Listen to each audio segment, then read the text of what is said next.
dit à plusieurs reprises, a déjà un corps de force armée, le jeune fort, avec 3000 gendarmes ou soldats qui sont formés pour réprimer les violences urbaines. Et je pense que l'Union européenne ne se laissera pas faire, elle n'acceptera pas une situation comme ça. Et je pense que vis-à-vis de ce qui s'est passé en Grèce ou de certaines émeutes en Espagne, ils feront quelque chose. Si les choses tournent mal, alors programme, moi j'émettrais 3 vœux. Le premier, ce serait qu'il soit intitulé notre programme Les Jours Heureux, la suite. Je ne sais pas si c'est possible. Le deuxième, au début, j'ai peut-être mal suivi, mais il m'a semblé que c'était une partie comment on se situe par rapport à l'échiquier politique actuel. Moi, je trouve que je ne vois pas ça dans un programme, je vois ça dans la stratégie. Voilà, c'est pas forcément la même chose que le programme. Je pense que c'est un point important de se situer, mais j'aimerais bien que ce soit les autres qui se situent par rapport à nous. Donc, on se situe, nous, avec un programme, et puis les autres, après, se situent par rapport à nous. Et puis, il y a la troisième chose, c'était... Oui, c'est bien de tout prévoir, mais je pense qu'en effet, ce que vient de dire monsieur avant moi est tout à fait juste. Je pense qu'avec un programme révolutionnaire comme ça, il faudra, évidemment, les choses ne vont jamais se passer comme on les aura prévues. C'est vrai qu'il faut prévoir beaucoup de choses, il faut s'attendre à autre chose. Nous prendrons les syndicats et les forces politiques amies au moment de la prise de pouvoir dans la composition du gouvernement et dans la décision du personnel politique qui ira face aux élections. Ce programme, qui est de ce projet, il me semble raisonnable, si on est bien un mouvement qui est dans l'utopie, sur ces groupes de travail dont tu parles, Jacques, d'y associer, comme tu disais, il faut que chacun d'entre nous qui ait une spécialité, un domaine dans lequel il a pas mal travaillé.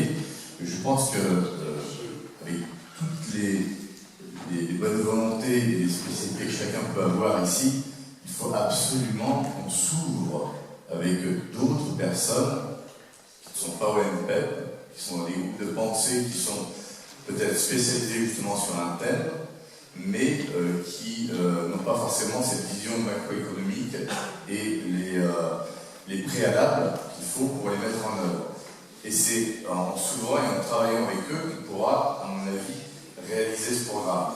Si on avait cette prétention-là en ne s'ouvrant pas, je pense qu'on mettrait une barre tellement haute qu'on risquerait, devant l'immensité du travail, de se trouver un petit peu démunis. Je crois qu'il y a vraiment une nécessité d'aller rechercher. Alors, je prends des exemples très simples, quelques thèmes dans les nombreux qui ont été cités. Sur l'agriculture, on a eu une intervention ce matin de quelqu'un, il y en a d'autres qui ont beaucoup réfléchi sur ce domaine-là et qui permettraient effectivement de réfléchir sur toutes les étapes possibles à mettre en œuvre pour passer de l'agriculture telle qu'elle est actuellement à une autre forme d'agriculture et en partant bien du présent. Sur l'éducation, il est évident que les méthodes pédagogiques qui permettent de former des citoyens, ça fait plus d'un demi-siècle qu'il y a des tas de choses qui ont été écrites dans la matière et qu'on aurait c'est pas forcément des gens qui, par contre, ont pensé sur la sortie de l'Union européenne et la sortie de l'euro, mais par contre, sur la pédagogie, sur les moyens qu'il faudra mettre en œuvre, sur les formations qu'il faudra mettre en œuvre, et qui ont beaucoup réfléchi. Sur les personnes âgées, la manière dont on veut traiter les personnes âgées, je crois que là aussi, il y a vraiment des personnes qui ont beaucoup travaillé sur ce domaine-là, et ça, dans tout ça, que ce soit l'agriculture, la culture, les personnes âgées et bien d'autres thèmes, c'est bien la réponse aux besoins. Mais je crois qu'on a vraiment une nécessité pour arriver à une telle ambition de s'armer d'autres personnes qui, sur ces thèmes-là, ont pas mal travaillé.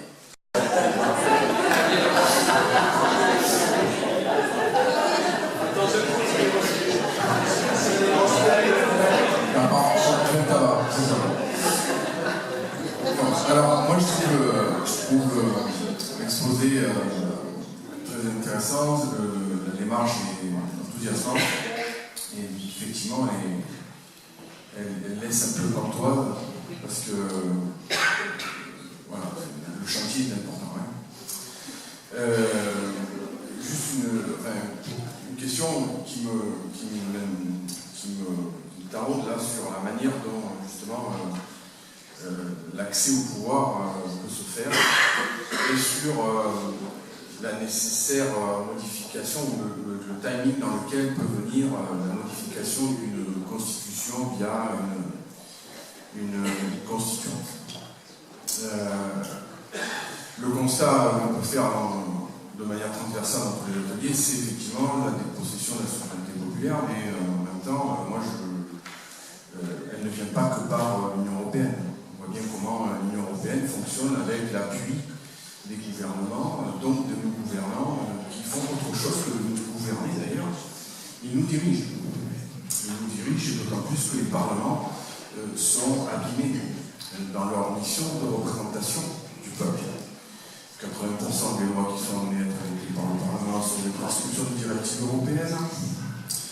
80% des lois des mises à l'ordre du jour du Parlement sont mises à l'ordre du jour à l'initiative du gouvernement.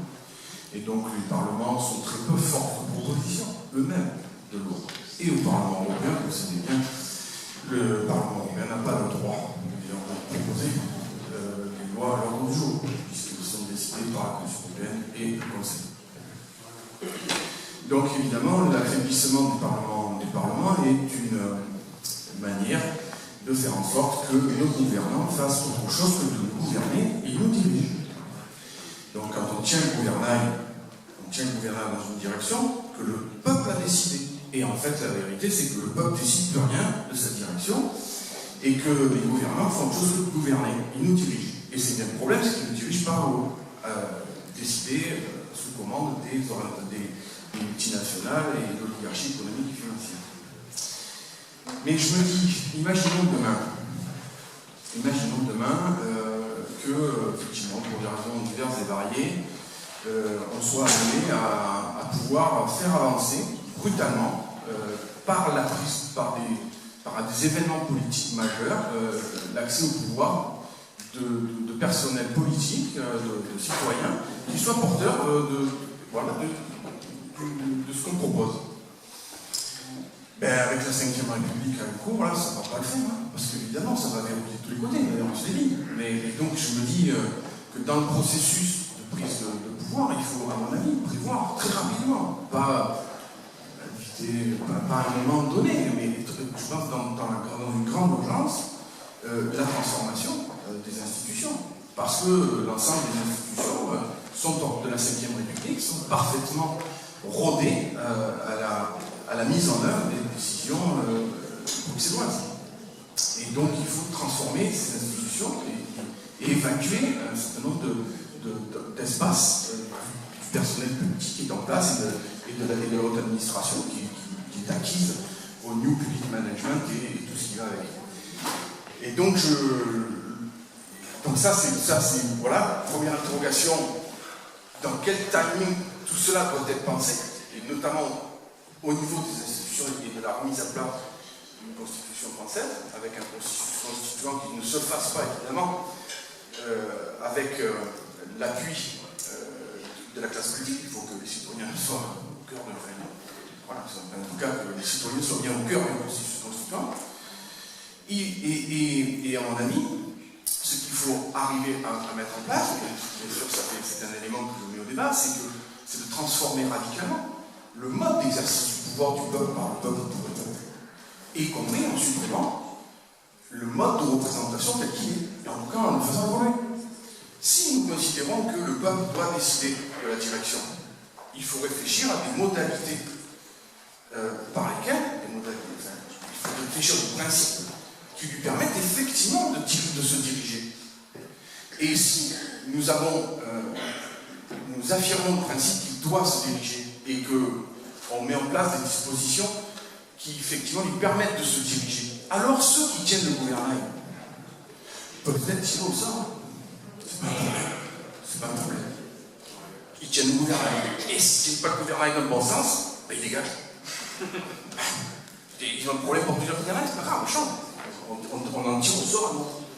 Donc je trouve que ça, c'est à creuser à la fois le timing et à la fois la manière de penser autrement l'exercice du peuple, par le peuple, pour le peuple, autrement que dans d'autres formes de représentation et de démocratie représentative. Deuxième axe, il n'y aura pas de démocratie tant que le totalitarisme régnera dans l'entreprise. Je ne sais plus si. J'ai inventorié, il y avait Marc, je ne sais plus comment, du Sillon. Marc Sarmier, voilà, du Sillon, qui était une organisation catholique, et qui a été viré d'ailleurs, parce que c'était un militant catholique ouvrier. Et effectivement, sur la question de la démocratisation des entreprises, mais aussi du rapport de transformation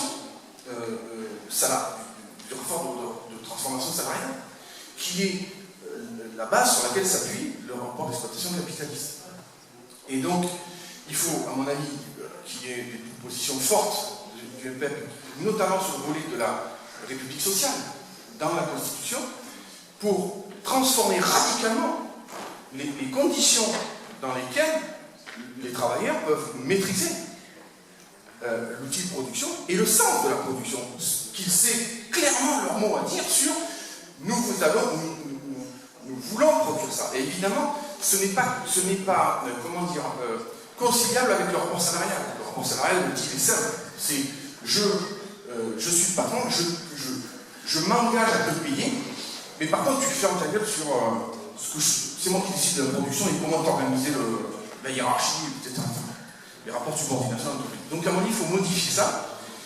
De ce point de vue-là, je pense, en lien avec d'ailleurs la question de l'emploi durable, de la proposition d'emploi durable qui est développée par le MPEP, qui aurait intérêt à travailler avec Réseau Salariat sur la question de la cotisation économique, sur la question de la transformation et de l'évolution du rapport salarial par la reconnaissance de la qualification des travailleurs qui seraient déconnectés de l'emploi et qui seraient attachés au travail. Voilà. Et avec évidemment derrière une portée des dispositions qui visent à modifier la propriété des capitaux, puisque c'est ça qu'il faut changer aussi. La réflexion d'ailleurs, là où nous en sommes depuis le temps que le PEP existe, c'est évidemment l'élaboration du programme. Donc c'est déjà quelque chose de fait, ce sont d'abord, on ne peut pas dire programme en totalité, ce sont des axes, et comme il est dit, une annexe, souvent les annexes peuvent être réannexées, et donc les annexes peuvent être modifiées dans l'ordre de déroulement, compte tenu des événements. C'est sûr qu'il y a un certain nombre de choses qui ne sont pas toujours prévisibles, mais ce qu'il y a, c'est que c'est actuellement déjà un processus qui est en cours. Pourquoi? Parce qu'on se trouve dans une situation quand même véritablement déplorable, c'est une déliquescence à tous les niveaux, sur le plan économique, sur le plan social, sur le plan politique, et également une déliquescence même qui va dans le domaine culturel, qui va dans tous les domaines de la vie des citoyens en France, et donc il y a effectivement à développer ce travail de telle façon à ce qu'un ordre soit établi, un autre ordre, c'est-à-dire qu'on change de cet ordre qui est actuel, qui est absolument l'ordre finalement d'une classe dominante, à un ordre différent. Et donc cette transformation, c'est un processus qui est déjà en cours, qui est déjà en action. Alors même si nous sommes sur des axes, et notamment, non pas du tout sur un programme de caractère ficelé. Moi je pense que cette vision est très importante pour arriver effectivement à transformer les choses. Et je pense que la réflexion sur la sortie unilatérale est très importante parce que nous sommes quand même actuellement, on n'est pas encore dans la situation de certains pays qui ont vraiment dans une situation dramatique où les leviers de transformation ne sont pas aussi forts, et pour l'instant, parce que peut-être que la question se posera de la même façon pour d'autres pays. Donc la démarche que l'on a, elle est d'abord, effectivement, c'est d'ordre normal. Là où c'est d'abord la politique, c'est à l'échelle de la nation, à l'échelle de cet ensemble, avec le peuple qui constitue cette nation, et non pas autrement, dirais si tout d'un coup on décidait d'une transformation à l'extérieur, de façon totalement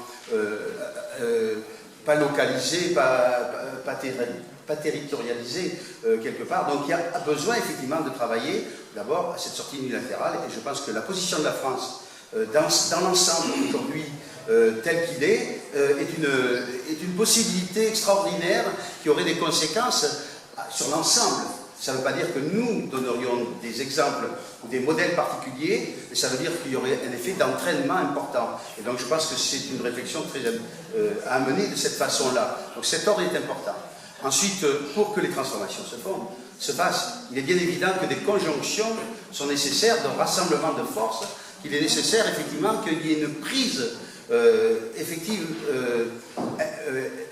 par les citoyens, par l'ensemble des citoyens, par l'ensemble des acteurs socio-économiques, et surtout au sein de l'entreprise, bien entendu, effectivement, il faut que le pouvoir soit redonné au niveau de ceux qui sont dans le monde du travail.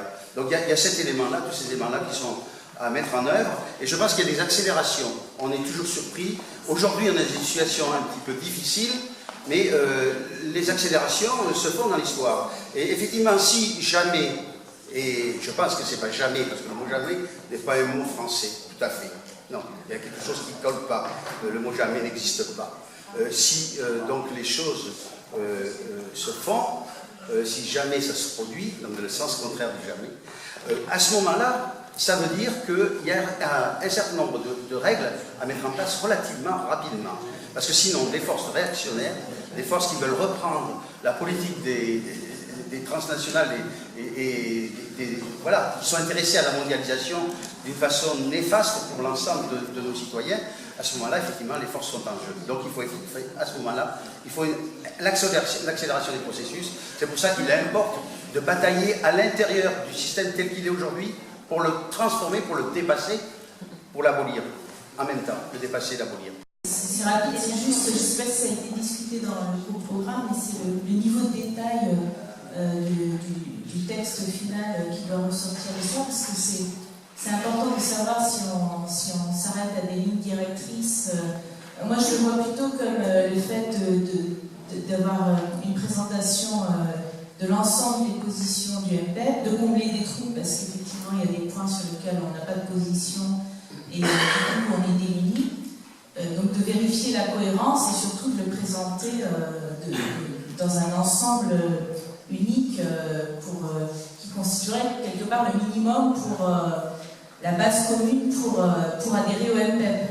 Mais je ne sais pas s'il faut le voir comme... alors Jacques disait qu'on a beaucoup travaillé de certains sujets et qu'on va les réintégrer. Moi, je ne le vois pas comme une réintégration de textes existants. C'est-à-dire que là, pour le coup, le travail serait effectivement énorme.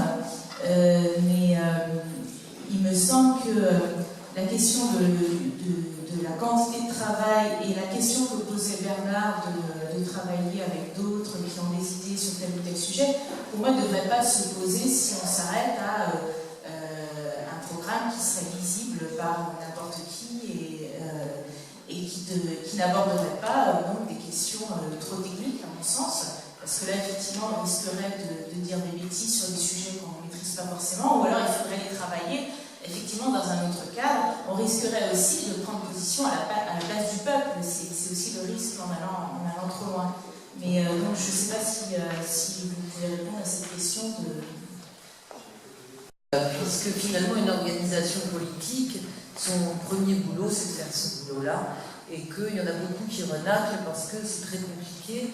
D'abord, ça nécessite d'anticiper, de se projeter dans l'avenir, de sortir d'une position défensive, uniquement réactive par rapport aux événements. Ensuite, ça veut dire que c'est tracer une perspective et le chemin pour aboutir. Alors, ça ne veut pas dire qu'on se prend pour plus que nous sommes, mais je dirais qu'en faisant ce travail, nous faisons le travail minimum requis pour une organisation politique qui se revendique comme telle. La deuxième chose, c'est que on pourrait avoir des tas de discussions tactiques aujourd'hui qui c'est pas l'heure, notamment sur la constituante et sur le moment où il faudrait qu'elle arrive, etc.